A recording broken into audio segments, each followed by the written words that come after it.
a new episode of Ho Ho Hong Kong podcast. I'm your host, Mohammed Magdi, and I'm sitting here with my co-host, my lovely buddy. Vivek Mabubani. I will pronounce it myself because you guys can't do it right every time. Nope, never. So yeah, if you're enjoying the podcast, do us a favor, just recommend it to a friend. Just one friend, just message them, send them the episode, tell them this is something I enjoy, and just let them share this joy with us. Yeah, and if you really enjoyed it, recommend your friend to subscribe to our Patreon.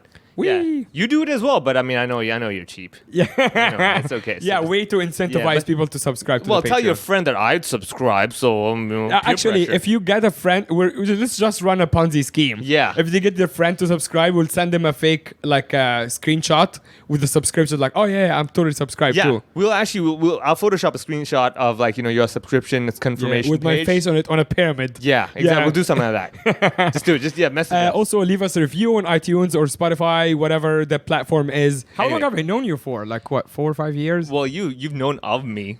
I've known, but I remember I was headlining Takeout one time. Oh yeah, and you were here, right? Jamie let me book my own openers, and I actually didn't. I just met you at shows, but I hadn't really talked to you. But I'm like, this guy's good, I should book him. And then I sent Jamie back. I'm like, yeah, I want this guy Vivek Mansegani. Yeah. And he responds back with like, those are two different people. Yeah, and you're like, I'll take both, please. Yeah, exactly. Mahesh, who wants to book him? All right. Anyways, well, if people want to book you, where do they find you? Add the other Muhammad on Instagram. Okay. Yeah, open for private parties, kids' birthdays, and whatever. And DJing. if you need like a stunt double, an Indian stunt double, get Mahesh Mansegani. If you want a comedian, get me, Vivek Mabubani. Yeah, or if you want a real comedian, don't message me. Yeah, exactly.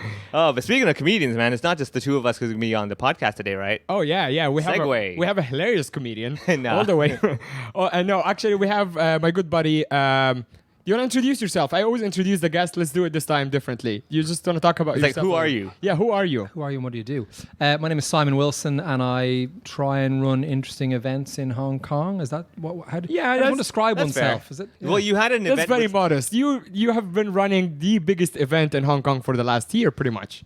Yeah, I suppose we have. Yeah, but then someone else pointed out recently that it's been the only event in Hong Kong over the last year. So don't be too smug about it. We won an award, and they were like best event in Asia Pacific, and then someone emailed me it's the only event in Asia Please Pacific. don't put it that way. A lot of comedians consider them like the winner of certain competitions when there's only one competitor. Yes. And so Right. It's like, that's the best open micer in Kowloon. Yeah, like, exactly. Dude, there's no open mics in Kowloon. Yeah. You did your own open mic on your rooftop, so it's not really.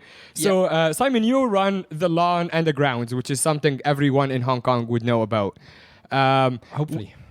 Well, for anybody who has somehow been ignorant all this time in Hong Kong, the lawn, the grounds is basically the Star Ferry in Central Side. You'll see that little open space that you've had movies, we've had comedy shows there and different stuff. And basically when you're going on the bridge, going to the ferry to spend like $2 on a ferry and go like, what's that space? Yeah. I want to be there instead. It's the space where people used to go to for free, and now he charges them like $1,000 to get in. It's exactly that. Yeah, it's a smart business model. Just, take public space and no. It's not. So we created the first purpose-built, COVID-responsible entertainment offering in Hong Kong, which is very hard to say very fast 3 times in a row, especially if you're Irish. Yeah. But that was the idea, to create a safe space in the middle of Hong Kong where we could try and put on events and experiences for people in a difficult time. I think we launched in October 2020, which is a tricky time, and we just wanted to do something for the city. It wasn't really a commercial enterprise at the start. We thought if we can not lose money on this would be great, and we were very lucky that things went well and we didn't lose money, which was awesome. So it seems like it's quite a big investment though, like for you to take a chance like this and hope to break even, that you're also taking a big risk. It was a big punt, but I think part of it was, if we didn't do, my business partner describes it like this: there was 2 types of people in 2020. Those that were hiding under their duvets and waiting for it to be over and wake me up in 2021, or those that were kind of peeping up and keen to do something. Right. And we very much saw ourselves in the latter camp. And so we tried to get something started, and we met with great partners who, kind of suppliers and stakeholders in the events game, who would normally want to.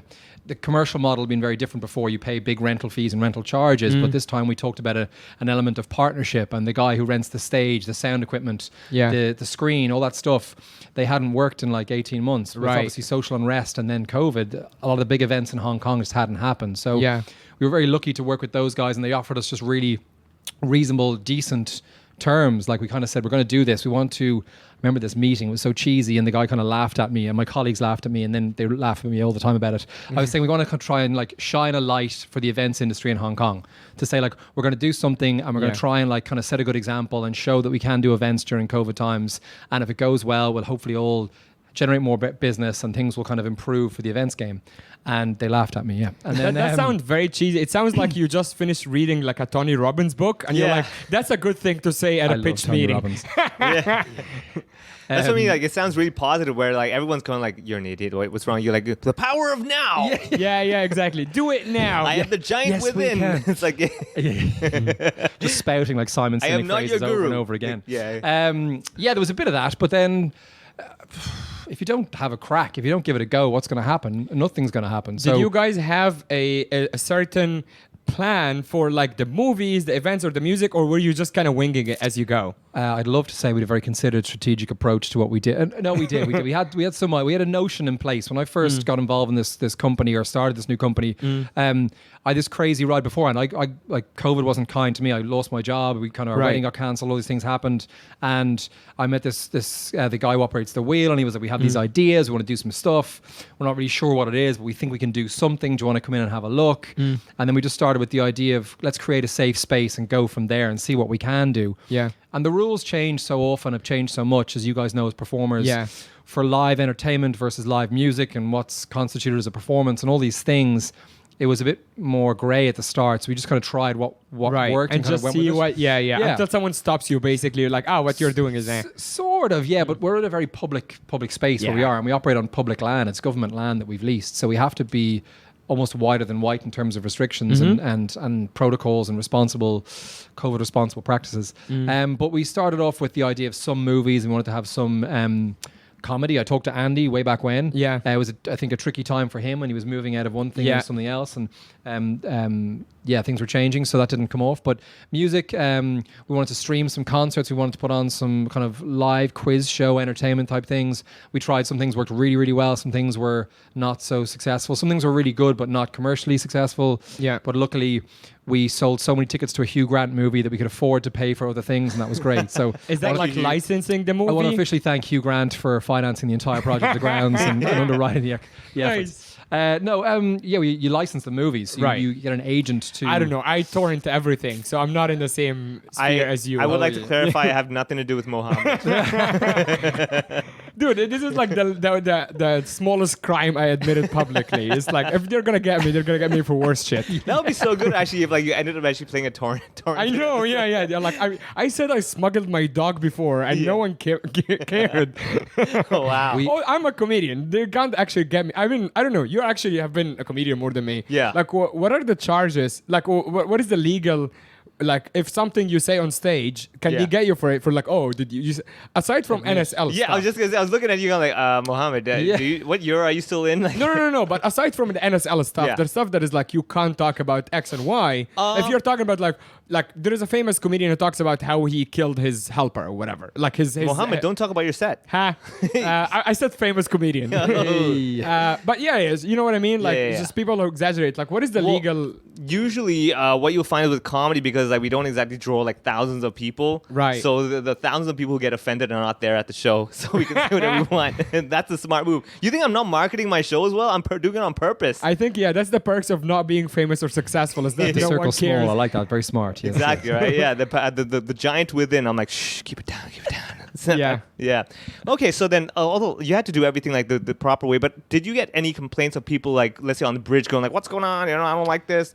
Or any like basically, because I'm sure, look, the good thing with Hong Kong is that there's always going to be some haters. There's always going to be someone like, this is a terrible idea. Especially when you're pretty successful, and also almost you came just overnight.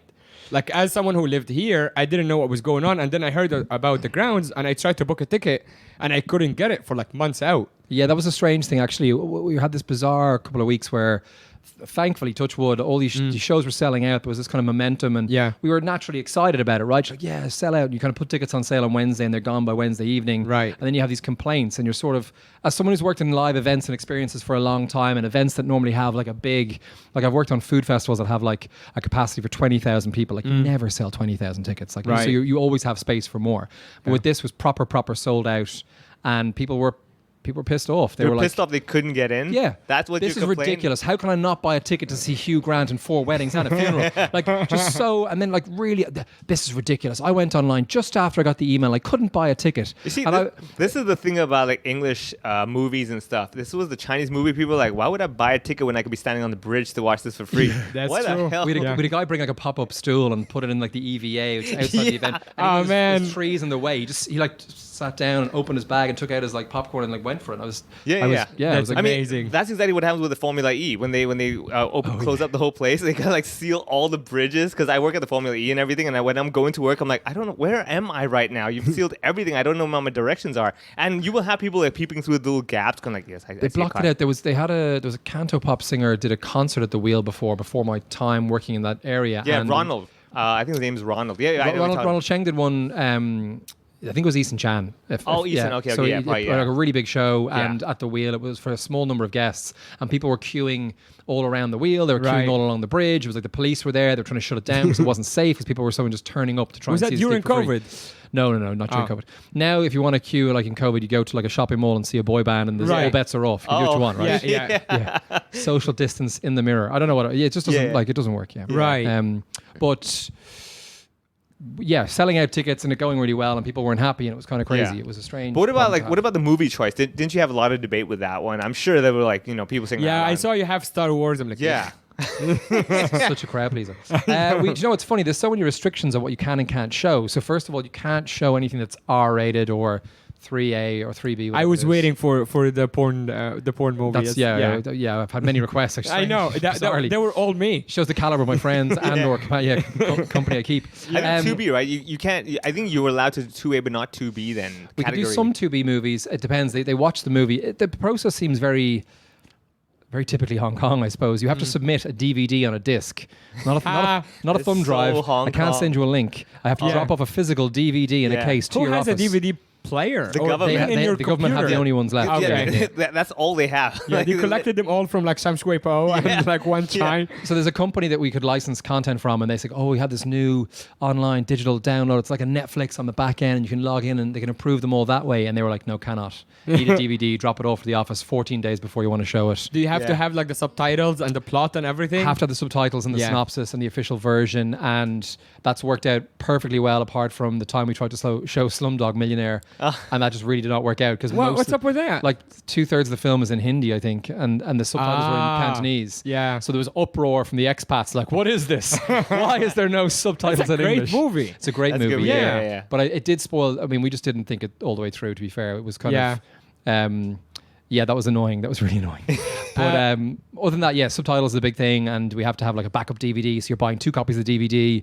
My Amazon account just looks bizarre, buying these random DVDs. Yeah, yeah. Suggestions are terrible now. You're like, COVID is not really doing well with this guy. Yeah. This guy's just buying. Desperate. He's losing his mind. Yeah, yeah. But then some things were just rejected out of hand. Like they gave some strange direction, like they wouldn't let us show Love Actually, which is like a very, very popular movie around Yeah. Christmas, and there's 2 scenes in it with some nudity. So we had to edit the scenes out of the nudity, or the nudity out of the movie to show it. And then they let us show Priscilla, Queen of the Desert, but not Rocket Man, the Elton John movie. Right. And we noticed Is it because it's homosexual? Don't know. They tendencies? didn't say explicitly. They just said it was too much. I think it was drugs. I think there's references to drugs in it, or there's an implicit use of drugs. Yeah. But we could show Bohemian Rhapsody, which I thought was quite strange. Yeah. Wow. As- That seems like a little not arbitrary, but a little maybe random. No, but that's Yeah. pretty much that's very government style, like in Yeah. Hong Kong when it comes to movies and like art stuff, where like whoever it happened to land on the desk of. Exactly, like, it's that guy that day. So Yeah. you might approve it and you might not. Yeah, right. yeah. Right. But when you're trying to plan movies far in advance and list them and sell tickets and things, we realized we couldn't do that because you could have a movie declined. You're not actually told if it's going to be approved or not until you go to their office the day you're meant to show it, and they give you a physical piece of paper saying you're allowed to show it. Oh, is really? it like And the on the- Oscars was like a sealed envelope? It's not even that glamorous. No, it's like a tear off like an old fax machine. They're like, here's your cert. Yeah. Yeah. And then you may or may not get it approved on the day. Yeah, because like I know like with government venues, if you book their venues and you make posters and everything, you have to get their approval, you have their logos and everything, and Yeah. all that done. And then basically, again, it's like the approval comes from the guy who's like, I like the poster, so I will give you a chop. And I'm like, I could fake that chop, you know. That reminded me when Andy and me ran a comedy club back in Shanghai, and towards the end, Like basically when we knew like that window is closing, they were just tightening the restrictions so much. But it was a similar scenario, except that these are open mic shows. So they ask us to submit a script in advance. No one goes to open mic, by the way, knowing what they're going to say. Yeah. So That's even the assuming purpose, that right? that's true, imagine like trying to translate to Chinese some terrible open micer jokes about how the men and women are different, and like supplying it to the culture bureau and just waiting for approval, like yeah. for approval. And also they want a video. I'm like, you don't even understand the concept of an open mic. Yeah. There is no. Yeah, it's like, do you want the guy to just film himself in his bedroom practicing? Probably yes. And Yeah. they probably just want to make it so difficult that you say That's- you don't bother. Yeah, and that's It's exactly too what hard, too happened. hard basket. Yeah. And we try to go around it, but then when we try to run the theater shows, like we did like 1,000 people, 1,200, and we fly in, that cannot go under the radar. And they're asking the same thing, and we just submit the scripts, and we get the email back, which just all red. Wow. Yeah, and then we give it to the artist. The artist is like, well, I'm not doing it. Yeah. Yeah, Wow. it's just not worth it. Yeah. Yeah. Well, I mean, over here we don't have that problem yet. Not yet. Not that hardworking just yet. Yeah. They're like, yeah, I don't want to read all this stuff. I But don't going care. back into your work history a bit, so what, you have worked in events for a long time.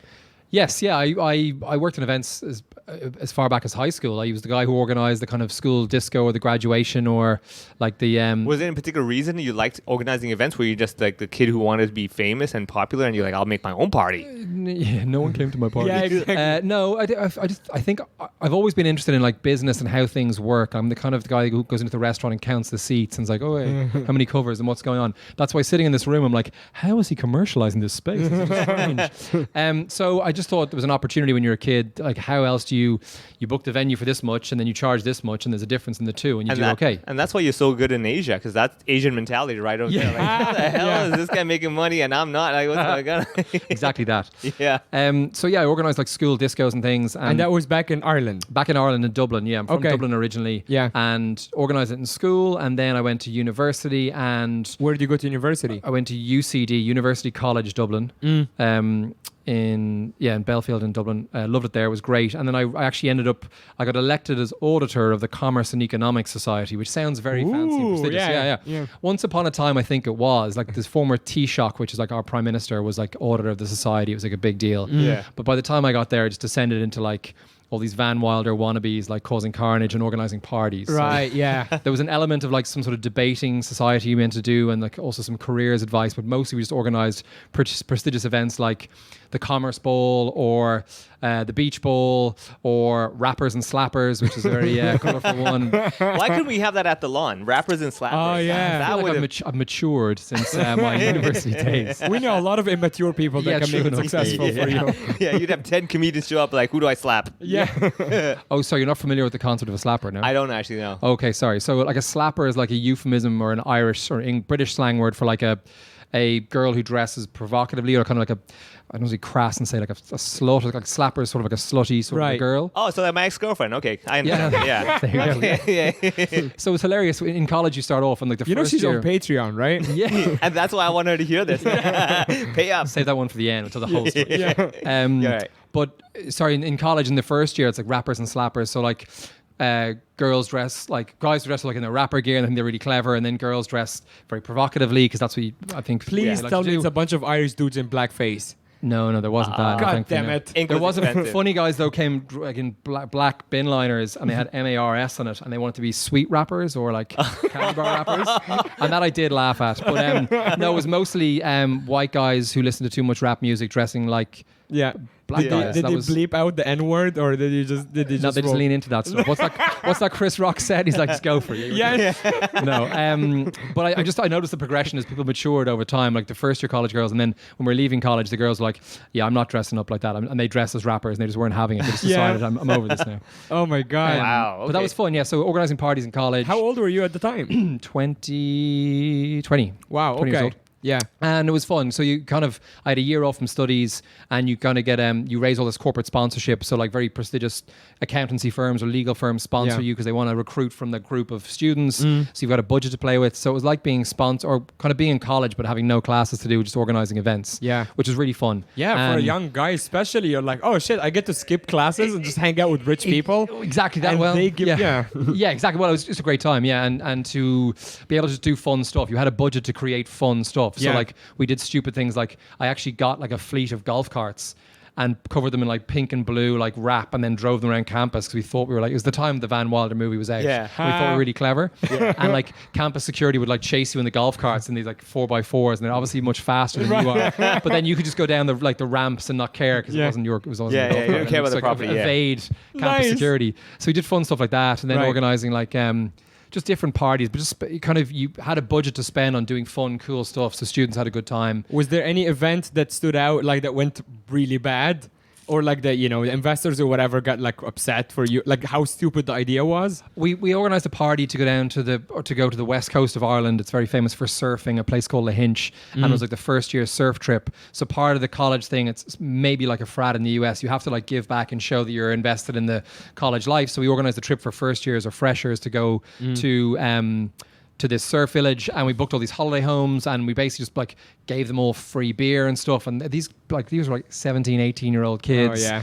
and they just lost their minds, and one of them thought it was a Greek wedding, so they smashed every plate in the holiday home.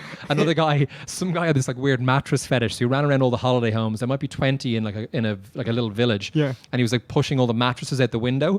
So he'd walk around to see all these mattresses like strewn across the grass. It's like, where is this guy? And you see him running around like laughing to himself, like playing with mattresses. It was quite strange. I think people just dumb and in college and just trying to do Right, stupid and you also things. when you're giving them this much freedom and Yeah. alcohol at such a young age, they will act irresponsibly. Absolutely, and we Yeah. were supposed to be the responsible adults, like 2 or 3 years older than them, and we were Right. doing the same, if not worse. And then, like we were in charge, like giving out free T-shirts and like more beers, like it was Right. a cool thing to do. So it was a really, really fun time, but a really stupid time as well. But really enjoyed it. Yeah, really, really good time. And when did Hong Kong happen?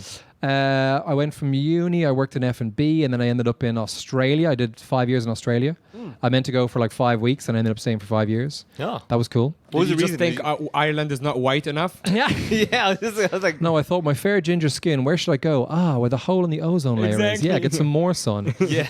No, it was 2011 and things weren't great in Ireland. So I'd lost my job. I was kind of like wasn't sure what to do next, and I was thinking I might go traveling. And I took a part-time job at working in sales. So I used to sell like booths at food festivals. So like if you're a small chocolate company or a jam company or a wine company, come and buy a booth and sell your wares. And the company I worked for had an office in Australia, and they needed somebody to go work there for 6 weeks or 5 weeks. And I said, they're like, if you come, we'll pay you some commission and you can like go traveling afterwards. And I thought that sounded the best thing ever, because I think that Christmas I was like packing ice skates at an ice rink. Oh man, I was literally like, I was taking the ice skates, and I wasn't even cool enough to like be on the rink skating, Right, like patrolling. yeah. I was like packing the ice skates. Yeah. And so Australia was really interesting. And then the same company said, oh, do you want to come to London for a job, or would you go to Sydney? And I was like, let me think. And the guy in London was like very formal. He's like, okay, we'll interview you next Wednesday at like 4:00. And the lady in Sydney was like, well, we'll just fly you to Sydney next Tuesday at 1:00. Do you want to go? And I was like, yes. Yeah. And so I went to Australia. You're like, let me cancel my Wednesday interview Yes. first. Didn't even cancel. The guy sitting there tapping the table, he will show up soon. Yeah.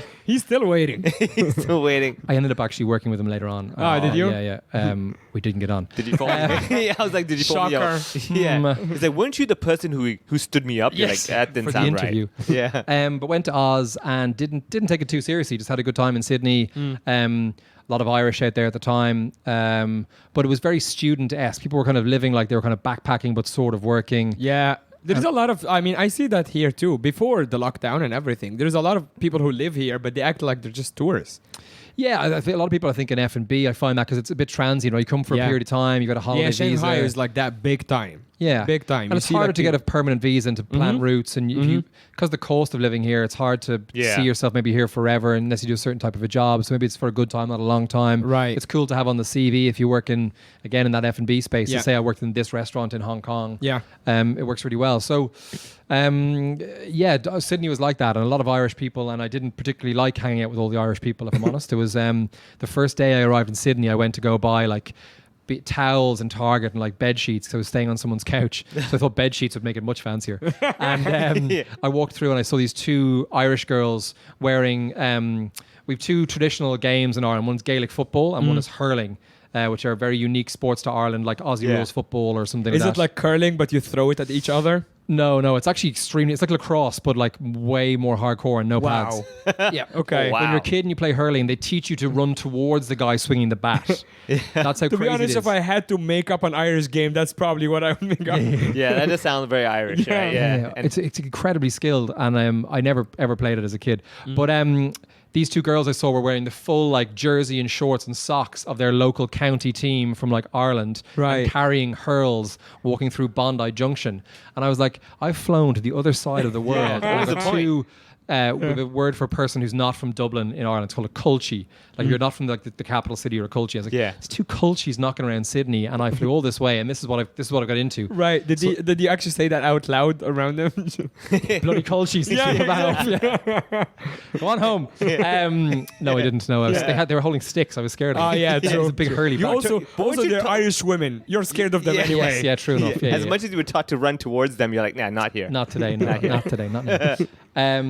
But yeah, Ireland, Sydney was full of Irish people and certain parts of it. So I tried really hard to live with like people who weren't from Ireland, and move in with some Aussies and kind of build more of a stable-ish sort of a life there. And work went really well for me. So no mattresses all over the floor, right? Because No, I got out of that pretty quickly. My first 3 months, I was with two buddies from college, one from school and one from college. Okay. And I think I came home one night and like the front door was open and there was like kebab grease smeared on the light switch. Yeah. And my housemate was like passed out like on the couch with like kebab on his chest. And that's when you went, I was like, "Oh." nah, I'm out of here. Yeah. I'm done with this. Yeah.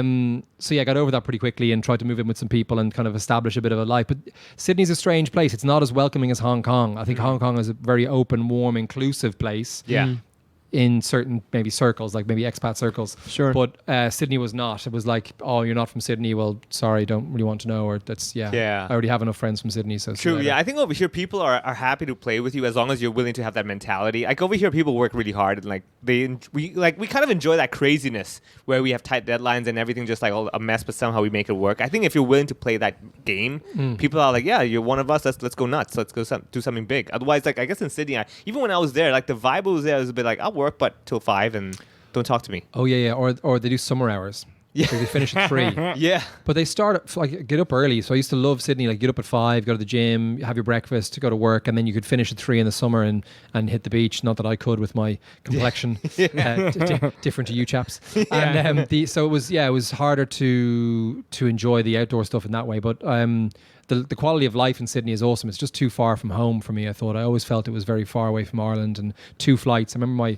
my grandmother passed away and my sister was in Sydney at the time with me, and we literally dropped everything, got the call, dropped everything to get a flight to go home, and the fastest we could get home was 21 hours. Yeah. Oof. And that was like, we were like, whatever, what's the next flight? Like, here's my credit card, whatever. I just want to get home and see my dad because his mum had passed away. And they were like, yeah, 21 hours through Singapore. If you're lucky, if you make this connection, maybe. Yeah. If the wind is behind you. And I'm like, what? So things like that, it made you feel very far from home. And as people started getting married and people having kids and all that kind of stuff, my parents getting a bit older, I wanted to be closer to home. So Hong Kong was very interesting. When the company I worked for in Australia got acquired by this big glamorous sports marketing company, and they said straight away, we want to launch in Asia. Do you fancy going to Hong Kong and trying to launch these? Is that food something like festivals? Barstool in the US, something like that? Or No, I'm I'm sure I can talk about it. Yeah, I don't work there anymore. It's a company called Endeavor. So they're a very, very glamorous, sleek company. They just launched on this. They went public in the US. But do you know Entourage, the TV show? Yeah, of course. So Ari Gold is the big character in Entourage. Yeah. The character of Ari Gold is based on a guy called Ari Emanuel, and Ari Emanuel is the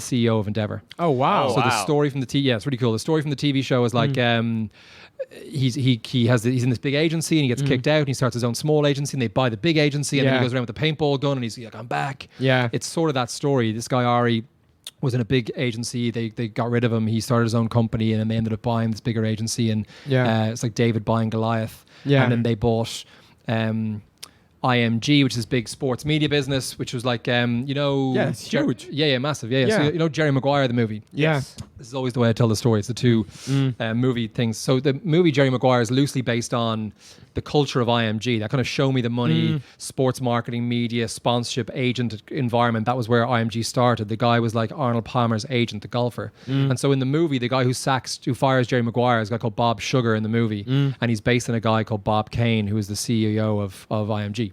Wow. And there's a lot of the anecdotes, like most of these things, they take them all the best bits and they make them into a TV show or a movie, and it's This is gonna be the sound bite for this episode. It's just like all the people he talked about, and I just mentioned them on Instagram. just at them. I'm all these asking- companies. all of them. This And I no-name find the Irish guy was just dropping names left, right, and center. He's name dropping left and right. Yeah.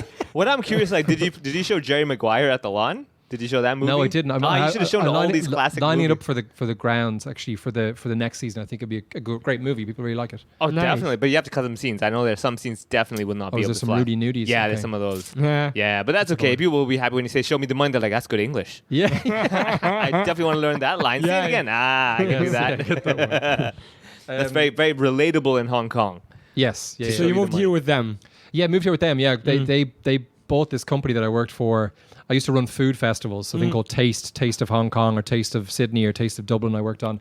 Nothing And to do with the supermarket, right? nothing at all, no. So when I came to Hong Kong to launch this prestigious global international culinary experience called Taste Yeah. Festivals, and they're like, oh, like the supermarket. I'm like, You're like, what? like What? all these fancy chefs. And then you wanted to change it, like, let's call it like "Welcome to Food." You're like, damn supermarket again. Welcome to food. Stop it! What's on everyone's mind? Watson's again. Come to my food festival, park and shop at my food festival. No, they have that one too. Shitty super. Yeah, it was a real bummer. And then I saw. More mentions for this episode, by the way. Yes. I'm killing it with this. Sponsorship, please. Go on. Yeah. Brought to you by. Yeah.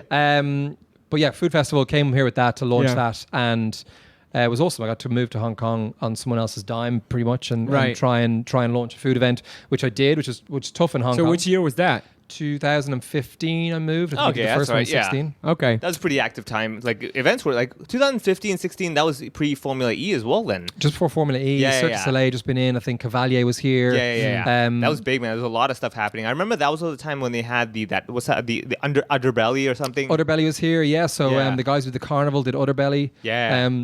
Obviously, there's a comedy part to it, right? There's comedy Yeah. shows at Udderbelly. Yeah, the Underbelly is a comedy show, and they Yeah. had that. They had the big A tent Fringe over thing, there. I thought, or part of Fringe. It was kind of Festival. free, but they had mostly English shows. They had a couple of Chinese shows, I remember, and we were talking to them about some stuff, but I think the dates didn't work out to have some Cantonese I mean, shows at the as same well. time, Live Nation was running a lot of stuff here too, I think. But you guys, Live Nation was doing more just like concerts, one-offs. Yeah, but like they were doing really Yeah, big so events. 2015, They were like, what is it, 2016. like Bruno Mars and I think whoever. so. Yeah, like a couple of really Was big Lady names. Gaga you guys? I think. I mean, it wasn't me. I don't work for them anymore. I mean, Live Nation. I think yeah. Like Yeah, so almost probably- every massive Yeah, 'cause name I at remember the time. 2015, 2016, I was doing like also the Macau Grand Prix, and that's when all like it was just super active. Like there was like Macau Grand Prix in Macau, and Hong Yeah. Kong you'll have all the wine and dine Are festivals. you like a and- secret motorsports like guru, Viv? Is Me? that what you? No. They What do just get me. They're like, you can speak both languages. Do it. Oh, right. Yeah. I'm like, I know nothing about You're the cars. guy. I don't even have a license. They're like, it doesn't matter. Yeah, Show yeah. me the money. Yeah, exactly. Yeah. I can do that in Cantonese. Bingo Tai Chin.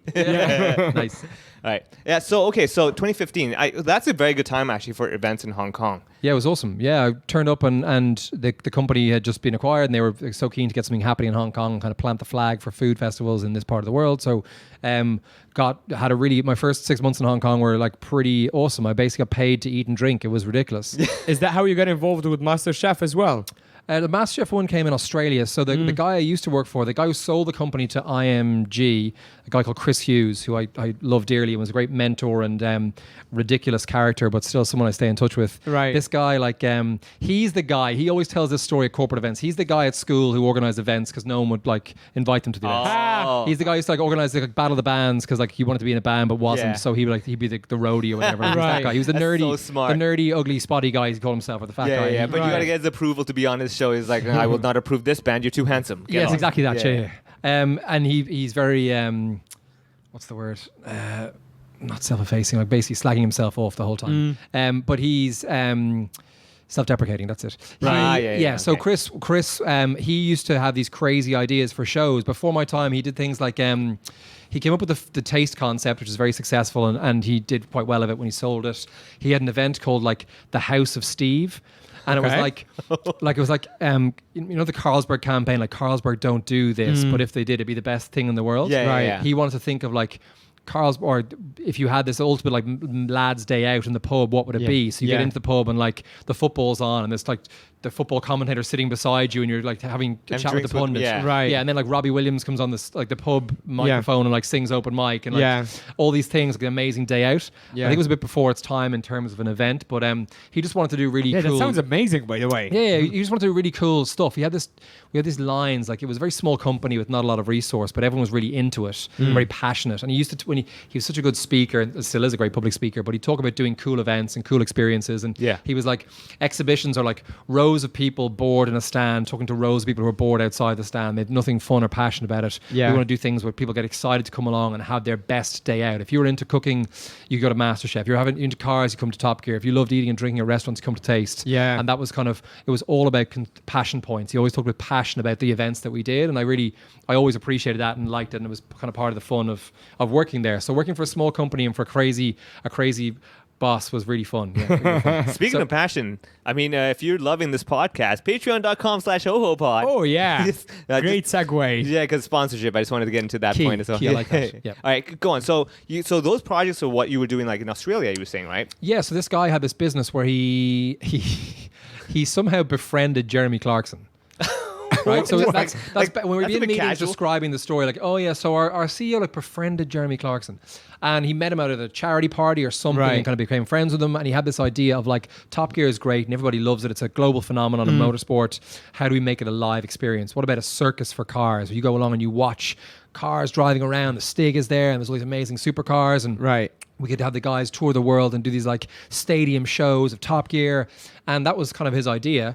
And he sold it to the BBC, as in sold the concept. And the BBC then started a company with my old boss to run these Top Gear events. Wow. So he had the global license to run Top Gear Live, which was like, taking the TV show and making it a live experience. And it started off just like a theater, like you go and sit in an auditorium and you'd watch it like a stage show, but like with cars. And that was cool. And they did that for a while. And then they had this idea, let's make it a festival. So they would rent out places like, they didn't do it, but like Goodwood in the UK, a big festival of speed. They'd rent that area and they'd have like test laps and car experiences and all these cool experiential whiz-bang things that go alongside the car show, but always with the talent of like James May, Jeremy Clarkson, and Richard Hammond, who were the presenters of the TV. Man, I'm so jealous, man. Any like car-related events we have here, like experience things. I mean, like for example, Mercedes-Benz has their experience thing that outside. BAM, right? It's really cool. I mean, it's a lot of fun, but the cars are just sitting there. They don't do nothing. Isn't that inside the shopping mall? No. That's outside in the open area. They'll have a whole event. But then also, like, I think in Hong Kong, though, there's never been like a thing where we've had like crazy driving or crazy cars or something like circus related. It's usually like celebrities standing outside, sitting on top of the car waving. Yeah, it's very shopping mall centric here, and like the place. I kind of understand it though. I had a conversation with a number of car brands in Hong Kong, and like they will tell you, if we get the space in Harbour City and we put the cars there, we'll sell like 20 cars. True. Yeah. I'm like, what? Yeah, true. This would blow my mind. But it was way more lucrative, because I'd be there, oh, why don't you place your cars in this nice food festival, and like you have great experience and right exposure and the great kind of audience and quality of people. And he's like, yeah, but I sell like 20 cars in Harbour City. So it's not the right kind of foot traffic they want. True. Or they just seem to get people at a purchase moment in Harbour City. They're just like dropping some cash and buying like. I live nearby there, and I go by there to go to the ferry. That's how poor I am. And I literally pass by the Mercedes, like they have had it recently, up on the second floor, and it's super busy. And they don't look like the people. They don't look like me, who is just go inside and take a selfie. These people are buying cars. Yeah, I think it's people are used to making a really big purchase decision inside a mall. It's not very typical in Europe or the US. I think you want to be like wined and dined and taken to a fancy. Right. You go to a showroom in Australia, like in every premium car dealership will have like its own barista, and like they all have chef ambassadors who've made the cookies, and it's all very high end. Whereas here it's like in a mall, happy to buy it. Let's go. I think that's changing now. I mean, like you've got a house, I think it's called, like in Benz has the showroom in Central. Yeah, the collaboration with IWC. I thought that was really smart. Yeah, so that's really cool. And so they have events. We've had comedy shows there. Just basically just to create a community that likes the brand, that feels it's more like a lifestyle thing. I think that's what people are buying now. The new generation is all about lifestyle. Yes, they're buying into it not just for the good itself, but kind of the ancillary feeling around it, for sure. Yeah, so I mean, like you could definitely have like movies like The Fast and the Furious, and then talk to car companies, be like, put your car there. Well, we did this. So we had the grounds last year, and we were very fortunate. The guys from BMW in Hong Kong shout out to BMW, had great vision. They just wanted to do something really talk of the town. They came to us and said, we're launching this new car. We want to do something really cool. Can we do a drive-in movie theater? And we're like, that sounds wicked. We'd love to do that. Yeah. So we That's actually, really cool. Did you actually do that? We did, yeah. Wow. We're really tricky in Hong Kong with rules and regulations and restrictions and things. Yeah. But like, It's also that area. I guess you get the cars in from the other side. Obviously, yeah, they not from drove. the They harbour drove front. in. They drove in by the carousel and they Yeah. came into the site and then Yeah. they parked up. And then bizarrely, we weren't allowed to have them sit in the car and watch the movie. They had to get out of their car and watch a movie. Can they sit on top of the car or something? No, we had that as well. That wasn't allowed. Yeah. Very particular rules. It depends who we got on that day for licensing, as we've discussed. Yeah. But it was quite particular in the licensing, but we got there in the end, and the guys did a drive-in movie experience. And they ended up, sadly for the guys working there, including myself, they showed the same movie 6 times in a row. Oh man. Oh, Because no. the cars in the movie, but they didn't want to show. They did not want to show different movies. Have people kind of fighting over. I want to see that one or that one. Or that Right, one. right, right. So they showed the same Mission Impossible movie 6 times. Man, the but I don't- mission was possible by then. Mission most likely. Oh, you have your sound effect now. Oh, hey, I forgot which one it is now. hold on, hold on. I think I Post can do edit it. it. There it is. There we go. I got that one. All right, Nice. sorry. That was a rim shot. Anyway, go on. But yeah, that was cool. We liked working on that stuff. That was really like to do something very different, and they created this whole experience around drive-in. And I couldn't get over how passionate people were about their cars, particularly their old vintage BMWs. Well, Yeah. definitely. I mean, what you can see is people like they'll keep their cars clean. Like that's the thing in Hong Kong. Everyone that as came well. to this thing had their car valeted that day, and Oh, they were for turning sure. up like, Wow. look at my car, it's looking Yeah. fresh. Oh. And they all wanted photographs with their car, next to their car, with their girlfriend, with no girlfriend, Yeah. someone else's girlfriend. Just wanted photographs with their car. You know, what, Right. speaking of BMW, I think there is a BMW car whose license plate is second GF, second girlfriend. I think I have. A Oh photo of yeah, that. I saw. You've seen it, right? It is yeah, I saw BMW. It's a circulating black one. around. Yeah. So just shout out to BMW again. Sponsorship, Yeah, that's please. a Hong Kong thing. Before I moved here, actually Dubai too, because I've spent some time there. They're also like filthy rich, and they just like spend crazy money on stupid number plates. Yeah. And Hong Kong was the other place where I saw that. Yeah. There is obviously the pink. Is it? Oh, The that's Rolls- Rebecca. Rolls. Rebecca. Rebecca. I thought it's Deborah. No, Deborah. Yeah. Deborah. The Rolls Royce, the pink You know, I've Rolls seen Royce. it. Yeah. It's ridiculous license plates and obnoxious colors. Like Yeah. Hong Kong must hold it down for like the most ridiculously colored super But cars that's going. how rich you have to be. Where you're like, I will pay extra money for something that's ridiculously ugly. Because you also just to know rub it how in your much face. they're paying for the parking spot. Oh yeah, Like it's crazy money. yeah. And on Parking top is of that, expensive. yeah, here as well, yeah. Yeah, the parking's nuts. Like I know a lot Yeah. of people who are rich here, and they're like having a car here doesn't make any sense. They just Doesn't. don't have cars. It really doesn't. Yeah. Yeah. I'm sorry. Hire a It driver. does as long as you have a BMW sponsorship.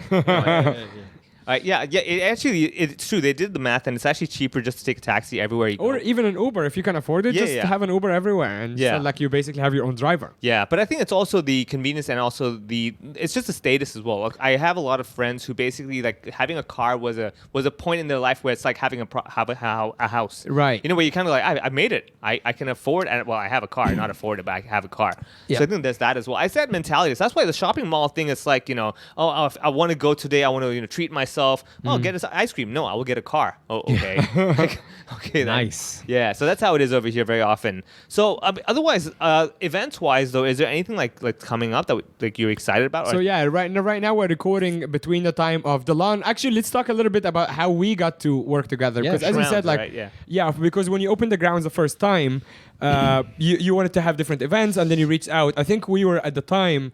To explain what happened, at the time we were just about to leave Live Nation, and Live Nation like had just shut down the Riff, Yes. and we're just at this weird place where like, can we even do our own events? We didn't know what was allowed and what was not. Yeah. And then we're also in the planning stages for the backstage. Exactly that, yeah. I think Yeah. that's the chat I had with Andy, and there was an interest there, and I was really keen to work with. And we had a mutual friend, Martin, Yeah. a very dear friend of mine. Yeah, Shout out to Martin Haig, shout out. Yeah. Yeah. You better subscribe to that Patreon, Martin. You can definitely well afford it. Oh, he can.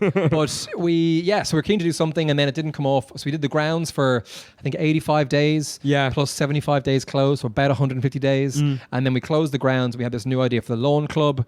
The idea, I was going to ask about that. So, was it the new idea? Was it just like a rebranding kind of thing? Or was it just, let's try something different? Because it seems to me, as just an outsider, it's like, all right, these guys did kind of the same thing, but they just flipped it so it looks different. Like Yeah, the we stage did- is there from. We wanted it to feel familiar but also different. We wanted it to be an extension of the old brand but something new. We're trying to create consumer experiences that we can scale and replicate and do in other parts of the world. We'd love to take these shows on the road and do them in the Greater Bay Area. I mean, the company is named Greater Bay Media Entertainment. We Right. have aspirations to go to southern China with these And sort of also ideas. AIA Vitality Park, they exist in other places in the world, right? I'm not entirely sure, but AIA Vitality is a brand. Yeah. I mean, AIA it's a global brand. Vitality Park, I think, might be the first one in Hong Kong, I think. But yeah, I mean, for us, we wanted to have a space that it would feel different, but in the same location, and we kind of really tried to revitalize that space behind the wheel that was not being used before, I think, for events. And Well, my question is like, if the ground is so successful, why didn't you just keep it? Good question. I've been asked that quite a lot. My feeling on this was you'd rather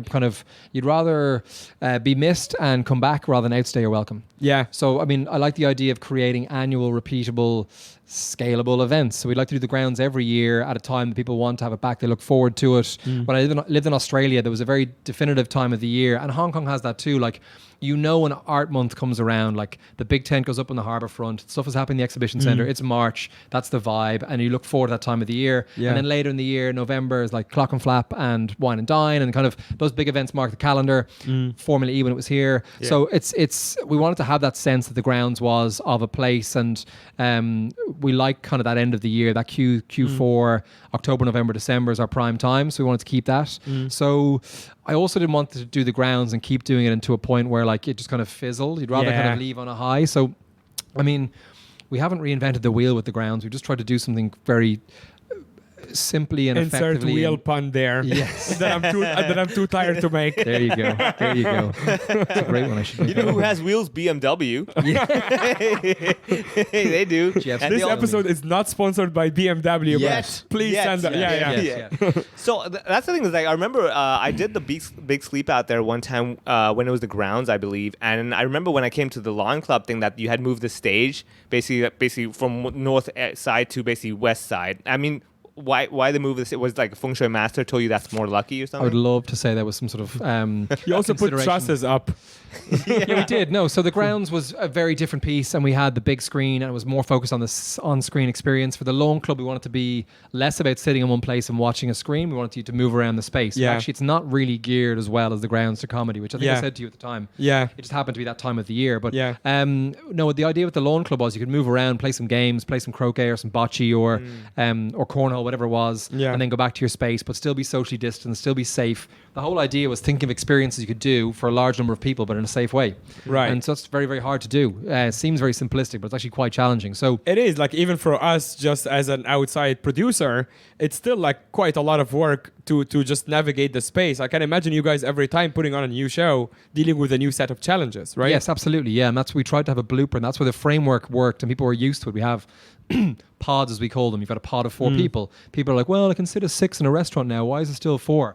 Well, 4 works in terms of ticket sales and how that comes together. It's very straightforward. 4 is 2 couples. Easier to kind of put together. So Yeah. we had a format that worked. People understood it. We thought through all the logistics of like delivering food and scanning QR codes and Yeah. all that kind of carry on. So we wanted to keep that, but then put up new content. So Yeah. and we thought, summer was too hot to sit and watch a movie. We wanted to get people moving around. So that was Yeah. the games piece, but not without its own challenges. I mean, the lawn club was great for us for the summertime, but I want to say the grounds was easier, but it's more easily understandable straight away with the grounds. I'm Right. going to watch Top Gun on Thursday. Yeah. Sit down, let's go. Yeah, because the lawns model is like you come in and you just kind of hang out and there will be something on stage happening. Yeah, when we As opposed to the grounds where people are booking the movie, basically. Yes, yeah. It's content led. Whereas Right. the lawn club, not to be fair, that's one of the things we noticed with the lawn club. It was challenging because the content wasn't distinct on different nights. And when we did distinct things, for example, having the fantastic backstage guys there doing a comedy night, that went really well and sold really well. Or other events we had like Got Quiz or. I'm trying to think, we had a cornhole You had like competition. kids events as well. Yeah, we did You stuff with had Little those, yeah. Steps. We did some charity events. They all worked really well. The Women of Hong Kong event, they all worked really well because people understood on that day it's very clearly what it is. If you want to hear about the events that did not go well, subscribe to the Patreon where Simon talks about everyone who's not welcome back. Exactly. You got to pay to hear me. Try to talk Exactly. to people. Exactly, yeah. It comes at a price. My dignity comes at a price. So, understanding different events and being very clear cut on what you're buying and going to. But we wanted to do more with the lawn club. We didn't get there in the end with some of it. For example, we wanted to show all the summer sport. One of our big things we wanted to have was like have the Olympics on, have the Euros, Yeah, the Olympics have the would have been Euros. perfect, yeah. We just couldn't get to a reasonable commercial conclusion with any of the sport, which is quite disappointing. Having worked in that space before, I mean, you could have killed it with England games. yeah, we If looked at all the Indian games. if you're able to stream it, I'm sure the licensing issue being like in an outdoor area. That's one part. I mean, it's very grey. I mean, I've worked around sports rights for a long time and kind of understand it. And I was very disappointed when the conversation went. The one thing I would recommend and suggest you could use it for is like you can rent it out to co-working spaces and they can use it for Zoom meetings. That would be like everyone's like trying to up each other. Like, look at my background. I'm in San Francisco. I'm on the beach. You're like, look around, people. Yeah. You know how expensive land is in Hong Kong. It's not a green screen. Exactly. Exactly. Changing pods and having your Zoom call. Yeah. Exactly. Better use of the space. You're right. Yeah. Or e-gaming and stuff. I'm sure like there's a lot of things that could be played with because I know like, for example, let's just use e-gaming real quick, right? So in Hong Kong, e-gaming is getting bigger and bigger now. Yep. And they have like those, the festivals as well. They had the e-gaming competitions last year as well. So people are actually looking forward to outdoor events where it's like not the same old concert. I think people are done with concerts where like, okay, we get it. We're going to listen to you sing. I'm going to wave my wand and things are going to happen. Great. So people are interested in that. But I guess, like you said, it's also how to make it commercially viable. Yeah, for sure. I mean, I think the concert model will always be live music is one of the most tribal, primal experiences people want to have. Yeah. I think it's brilliant, and I sorely miss it. I love going to gigs, some of my fondest memories. I just feel now the expectation is it's more than a festival. It's more than a concert. So like, there's a word in the business that I'm in, or definitely the business I used to be in, of like the festivalization of entertainment, where like everything has to have. It can't just be about like what's on the stage. It's like what food are they serving? What the brand experiences are. Right. If you look at all the headlines about Coachella, it's less about what's on the stage and more about what's going on around it. Who had the teepees? Where was the miniature golf? Who had the Ferris wheel? What do the brands do? Where did all the rich people stay that everyone else couldn't afford to stay because they were invited to by this brand? It's all shifting. It has to be bigger and more inclusive and more immersive and all these really fancy buzzwords. So that's a challenge for event organizers. It was the same doing Top Gear. It couldn't just be have the guys on stage doing the car shoot, to do all the things around that as well. Yeah. When we did the MasterChef event, that was like really complicated trying to put it all together to make an experience people would go to that wasn't just watching the TV show on a stage. Live, yeah. How did you feel about that Fire Festival stuff? I was just going to say that. I was like, okay. Were you involved, Simon? Yeah. I know a guy that went. Did you? Yeah, oh my God. Here's a good story. Okay. So I actually don't know him that well. There's a guy from Dublin who, when I was doing my nightclub, so I didn't finish my origin story, did the university thing. But the year after I left university, I basically continued doing nightclub events. So I like a promoter. I'd take a Wednesday night at a nightclub and charge a cover charge and put on a theme and make some money. And that was very, very lucrative for a summer. And I was like living like I was earning a lot of money when I wasn't really and spending it all. And there was a lot of guys in Dublin doing the same thing because it was very much like, well, that looks easy. I can book that place over there and everyone will come to my party. And a guy in Dublin was doing the same thing. And then... And you guys, the tax laws are pretty chill too, right? We're super chill. Yeah. We invented a low corporation tax in Ireland. Yeah. That and Guinness. It's great. But Good yes, mix. this guy was... in the same game as me, doing that for a while. I left and went into events and different things, but he stayed with it. And I remember at the time talking like, I'm going to buy this ticket. It's this amazing thing. It's like, because they were like thousands and thousands of dollars, right? Right. And he bought it and he's in the documentary. You can see him. Wow. And this guy What was is his name? I'm going to go. Which one, by the way? There is 2 documentaries. Oh, the one on the Netflix one. Okay. I've only seen that one. Yeah. There is another one, I think, on like Amazon or whatever. Hulu or something. Hulu, yeah, Netflix, something Netflix like is that. the one that most people have seen. Yeah. I've seen that as well, With the guy and the water guy and the Yeah. So he's not like relevant in the documentary. I saw him and when I Was saw he him, just one of the victims? He was one of the basically? victims, Oh yeah, my yeah. God, that's so good. but you could see him like he rocks up with such Can we also enthusiasm. add him and on this? Absolutely, yeah, for sure. I'm not going to say his name, but he. I will find him. Some guy with an Irish accent. guy. Yeah. He's on the IMDb for the Fire Festival Guy number documentary. 7. He probably put himself on it. Victim number 7. But you see him getting off the boat or whatever, like with such enthusiasm. Like he's bought all his new gear. He's in some Oh my like God. obnoxious, like sleeveless wife beater top. He's going to the gym, excited for Fire Festival. Yeah. And then it obviously just turns to absolute shit. I mean, I'm not for victim blaming, but sometimes you're like, come on, you kind of deserve that. Yeah. I'm sorry. It Yeah, was you a signed shame, the man. thing, but on the premise of what it was. If Yeah. you saw that video and thought, I want me some of that, Exactly. then you deserve what you got. Thank you. Yeah, Yeah, Okay. absolutely. Yeah. Yeah. There's nothing like endearing.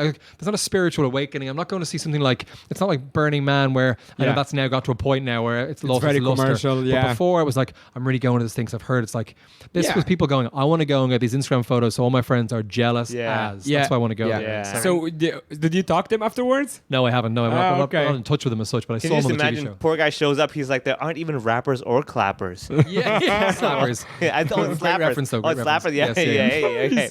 Anyway, all right. So, yeah, I mean, Fire Festival, all that stuff. Those are bad ones, but the good ones we've heard you talk a lot about that. So, Simon, real quick, is the next big thing that's on your mind that's going to be happening soon that you've got planned? I'm just Yeah, we're going to open the grounds again in October. That's our plan. We're calling it Yeah. season 2, affectionately. Season 2 of the grounds. So it's from September till when? mid-October to mid-October. Yeah, kind of towards the end of December. We're kind of Okay. playing with the closing date. Nice. Okay. Yeah, so we're very excited. We have all this it's crazy, all these insights and information about like what movies people like, what content they wanted. So Yeah. we do more of that. So show we're the gonna- Fire Festival documentary there. Just see- That's a great idea. And pause when your body is on screen. It's Yeah, like, yeah. "That's my body." I know. Like, get him on My Zoom. dude. Just get him on Zoom right there. It's like, hey, dude. Everyone's laughing at you. Yeah. So you have a plan for the movies. Plan for the movies. We're gonna have a conversation about some comedy. Yeah. I think it all depends. I mean, it's really we know what we can do. We know what we'd like to do. It all depends what we're able to do based on restrictions. Actually, I was gonna say, do you expect the cap to be increased? I really don't know, to be honest. I mean, the rules we're hearing now and the logic behind them is frustrating. You can do certain things in certain places. Like I can go to a nightclub tonight and take my mask off. Oh yeah, And- no. I someone took me to like a busy bar the other Yeah. night, and I'm like, oh yeah, these people, COVID doesn't exist for them. Exactly. Yeah, they're just living. It's insanity. Yeah. Like I'm Whereas- fully vaccinated, and I was scared. I'm like, this is not safe. Yes, yeah. I'm worried now going back to Ireland next week about. My wife made the point like this COVID is rife in Ireland. We're very lucky in Hong Kong that Right. people take precautions, but also there is not a lot of COVID around. Whereas Right. there's 1,000 cases a day in Ireland at the moment. Jesus. And vaccination levels are on the up, but not huge. So we'll have to make some sensible choices.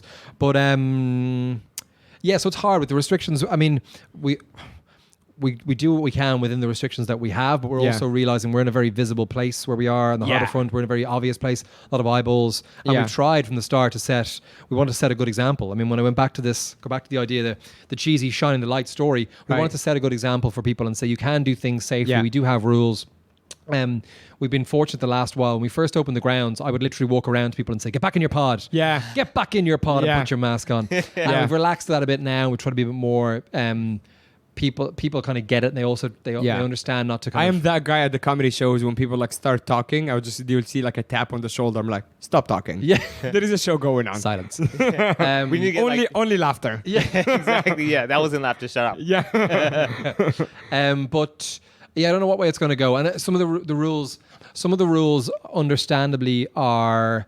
Well, sorry, not understandably. Some of the rules have safety focused on them, but they have no commercial consideration whatsoever. So, for Oh, example, yeah. the idea that we have a band play, but I can't sell you a beer or a wine or Oh, something yeah, while it's yeah, happening. yeah. Same with comedy, yeah. So that Yeah. doesn't work for us. We can't make that work. We don't make enough money selling tickets. It has Yeah. to be beyond that. So, F&B. Yeah. yeah, that's a huge part of what we do, and it's always part of the experience for us as well. How did you? We can cut that out if you want. But how did you end up on Shake Shack? I love Shake Shack. I'm just curious. Like, why was Shake Shack the vendor for? we had a different food vendor for the grounds, and we thought we'd do something new for the. I didn't Lawn go to Club. the grounds. So I don't know which. Yes, which, yeah, we had something else for the grounds, which had more variety to it. Shake Shack, I was interested in finding the best delivered solution for the guest. So one of the challenges we had previously was food was arriving at different times. You'd order vegan, you'd ordered chicken. Oh, did you and have it would all come different vendors, yeah. like as in different restaurants for the Yeah, grounds? so the other place was like kind of a food hall that had 7 vendors in the one Oh, place. yeah, that can be. Yeah, it's operationally challenging. And Yeah. it was a new concept for them, and I mean, people really loved the food. It was just a challenge with the kind of operational delivery. So we wanted to try and streamline that. I talked to the guys at Shake Shack. Being so close on IFC, proximity is a big thing for us because we run all the food ourselves. Like all the delivery comes, it's our guys doing it. So we need to think about what's near us and what we can do. Oh, really I well. thought you ordered Deliveroo all the time. No. We had this chat. I went through so many permutations of how to deliver food. It's very, very complicated. And also bizarrely, like it's commercially challenging. I mean, these food delivery platforms, much in the same way I imagine that Uber is, it's it's extremely hard to make a business out of that. It doesn't actually make commercial sense. Yeah. So you might not be surprised to hear that some food delivery platforms lose money on every single order that they place because the cost to service it is just too high. So we try to keep it really simple, really basic, lots of hardworking people going forward and back. So you place the order, like when the customer places the order in the pod, it goes to Shake Shack and then someone from your staff goes and picks it up. Exactly that, yeah. Wow. Yeah. Okay. That actually makes sense why you picked Shake Shack then. Because Yes. they also have like the IFC one is Well, it's quite also big. a bloody good burger. I like the Shake Shack burger. No. I started by saying I love them. I'm just curious about the choice of almost like a fast food restaurant. Because I imagine like some people here are very health conscious. They're like, oh, I want my That was the vegan biggest. bullshit. That was the biggest maybe feedback point we got. Was Yeah. around the lack of options for people who are vegan or Right. vegetarian, which I understand. Obviously, in the establishment we're currently sitting in, which does Yeah. amazing vegan food, and so we have to reconsider our options for the grounds again. I think the lawn club was more of a beverage occasion than a food occasion, so Yeah. food wasn't maybe the hero of it. Yeah. Whereas the grounds, people have an expectation of coming and having a full meal, perhaps. Yeah. But yeah, we always try to change it and mix it up. It's not, you don't do same the whole time. Yeah, of course.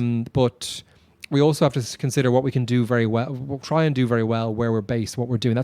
You could stretch yourself too far and try and take on things that won't work and do a bit more Fire Festival on it, which we didn't want to do. So. Actually, the last thing I'll say is like just because we worked together on a couple of shows for the lawn, and the feedback, you have done both shows, and the feedback from the comics, like people had a great experience there because like Vivek, you're very experienced, but some of comics on the show were like experienced as comics, but they didn't do different stages or different like venues, and the first one was kind of terrifying to them because we talked about this at length. Is like they're not used to outdoor shows where you're like, we are sitting in the audience, we're like, oh, they're doing really well. And then they get up and they get off stage and they're like kind of mad. I'm like, what's up? They're like, no one is laughing. I'm like, no, they're laughing. You just can't hear it. Totally. I mean, I had to make a speech at the grounds for the media thing, and even I felt this is a very strange. Yeah, you're dynamic. dying up there. What's going on here? Yeah. And then like I'm telling them like, no, people are laughing. And then I went up. I'm like, oh shit, I am dying. It's like you can't make the connection. Except that I was actually dying. It's different. But Yeah. you know. Yeah, it's harder. I mean, and the space is distanced by nature. So when you're used to having a cluster of people together, close together, and hear the sound, I'm sure it's amazing to hear that feedback from a large group of people laughing at the story that you're telling. So to not have that, and then to be worried and second guessing, and maybe trying to in real time. You guys tell me, were you trying to like edit your act real time in your head? Yeah, Or adjustments set? here and there. Yeah, for sure. Yeah, But yeah. shout out to you, honestly, you and Ed and Aiden, all the team. There is a lot of names, but you guys were very accommodating because we gave you feedback after the first one. You immediately were like, okay, what can we improve? This, within the rules, of course. But Ed has been fantastic. Shout out to Ed. Shout out to LED Bean. He's the man. Oh, he is the okay. Yeah. Is that like is that his name No, or we his just, company? we just slag off Ed and Because call I know him Bean LED is his last name. Okay, Edward Bean, yeah. Ah, yeah. Ed's an extremely experienced production expert. He's worked on like amazing. Yeah, you know him as well. Oh yeah. I've worked Yeah. on many times. Ed's worked on big shows all over the place, and we somehow managed to convince him to come work with us on this project. Yeah. Same on the grounds. LED and- Bean. That's a funny name. Yeah, because actually. we were basically. I'll tell the story. Yeah. So Ed is basically pedaling the whole time. Like anytime you want to, like, we're going to put on a show and there's a stage in the audience, and that's what the budget allows. And Ed goes, "Oh, that's great, yeah. But what if you had some LED at the back? Or what if you had?" He's just busted out some outrageous words. Like, what did he have once? Oh yeah, for the lawn club. Yes, Simon. I think we should have a proscenium arch. I'm like, what is a proscenium arch? Apparently, it's a theatrical thing about having an arch over the stage with the lights. Oh, I know, yeah, okay. exactly. Oh, yeah. It's I like had the no idea Rolling either. Stones or whatever. Yeah. Yeah, I did Google it myself. And I bet he uses that every time he goes for meetings. Proscenium arch. They're like, wow, this guy knows proscenium this stuff. arch. There was we do make fun of Ed now about the trust that you mentioned earlier at the Lawn Right, Club. yeah. We have the warmest truss in Hong Kong. Right. So Ed was like, we must have truss warmers on the truss. It must be warm, the truss. I was like, what? Why? But the temperature? What? He goes, no, like lighting to like make it feel like ambient lighting. So Yeah. Ed would look at something and go, all right, we can warm this up. We can make the space feel a certain He's just way. with all about light. light. Yes, he's well, just like a light. light yeah. and sound, but he's all about the light. Like we can make this so much bigger and better with like some touches of light. Even with the grounds, like I was like, the screen's on, that will light the people, that will be fine. Or there's like I had like these construction lights on the towers, like that will light the toilets, that will be fine. And then it's like, no, we need a warm wash of amber across the back, and things like that. And so he really cares with those little details that make it feel more elevated. And that, to be fair, that really aligns with what we're trying to do with all the events. I mean, True. I mean, it's a gorgeous like venue. Just as even when we were standing on stage, you're like, because we turned off all the lights, obviously, but even the warm lights on the trusses, they look quite beautiful. Just the warm lights and the little table lights. the little lamps are cool. Yeah, it's so cool. All those things. Yeah. So Ed, I mean, we do really well to get. It's like having Ed work on your show is like, I don't know, what's a good example here? It's like having a five-a-side football team and Ronaldo plays with you. It's sort of ridiculous. Which is great. And he's too capable. I yes, agree. exactly. He's over capable. Yeah. So our trusses are always warm. And Ed's great. So yeah, he's been amazing on the Lawn Club. And I think we've thrown some of the most ridiculous projects at Ed, like in terms of, tomorrow we're going to have 12 bands play at the stage. Can you help us arrange it? And he's done that and done a great job. So but it was great to have comedy. I think to have those stories, the biggest part of this, the biggest success of the grounds and the Lawn Club is having that imagery and that storytelling and that content of what we did, what we all collectively achieved in that space, that goes around the world. I mean, the footage of like the grounds being open to show Jaws the first week, and the Associated Press picked it up. And we were in we made the New York Times, the Irish Times. My mum was delighted. We made the Times of India. Was it ABC in Australia? Like loads of these newspapers. It was crazy. And to have that, I think it's just good for Hong Kong after what has been a challenging couple of years for different reasons. To have good stories of Hong Kong go around the world, and we're very proud of that. That's amazing, and it's a real plus point for us. And I think we've gotten support and more support from people locally because of that, I think, and media outlets locally, and also the government agencies locally, like in terms of like the Information Services Department. Those guys have been great to kind of help us tell our story internationally. So that's what we'll always try and do. If we can make a couple of bucks along the way, that'd be great. But to do cool stuff in the middle of town and have everyone go like, that was kick ass. I'm very lucky now when you go around town and say, I work on the grounds, like, it was cool, I had a great time. That's the buzz. That's why you do the job. I think that's why. Thank you so much for creating something so amazing for Hong Kong during such a difficult time. Thank you. And we'll see you at the grounds.